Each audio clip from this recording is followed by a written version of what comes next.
Ang pagkakaroon ng sakit ay isang bagay na hindi natin maiiwasan.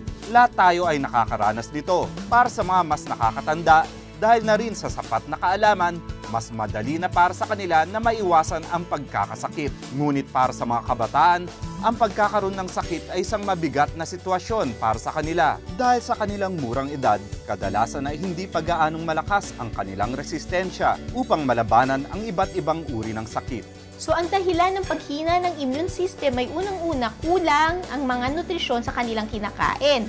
Pangalawa, syempre, nag-iiba ang kapaligiran natin. Diba, may tinatawag tayong global warming. So, mas maraming mikrobyo at mga source ng infection na available sa ating mga paligid.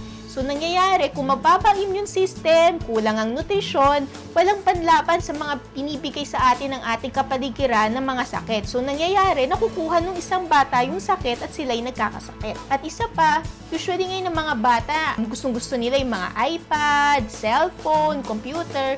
So, kulang din sa physical activity yung mga bata. So, lagi lang silang nakaupo, which is what we call sedentary lifestyle. So, hindi na-exercise yung katawan mo, humihina natin ang resistensya, plus kulang ka pa sa nutrisyon, ang mangyayari niyan, lalo magkakasakit yung isang bata. So, prone na magkasakit. Kaya kung mapapansin ninyo, usually ngayon madalas may mga ubot-sipon kasi nga, mahina na yung katawan ng mga bata ngayon. Ang pagiging sakitin ng isang bata, usually maiwasan, sisimulan natin sa bahay.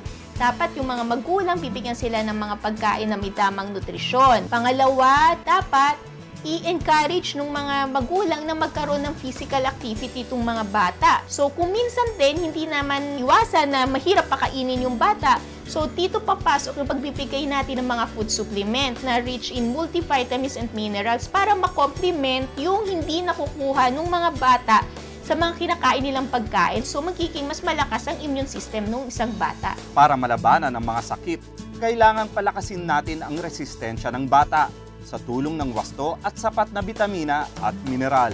Ang BioFit Plus po ay vitamins food supplement for kids 1 to 12 years old.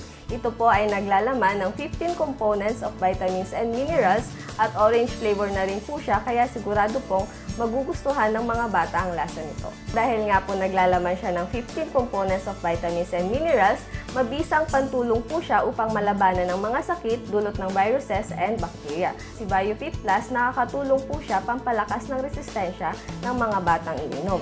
So, bukod po doon, si BioFit Plus po ay nakakatulong pa po siya pampatalino, pampaganang kumain at pampatangkad sa mga bata.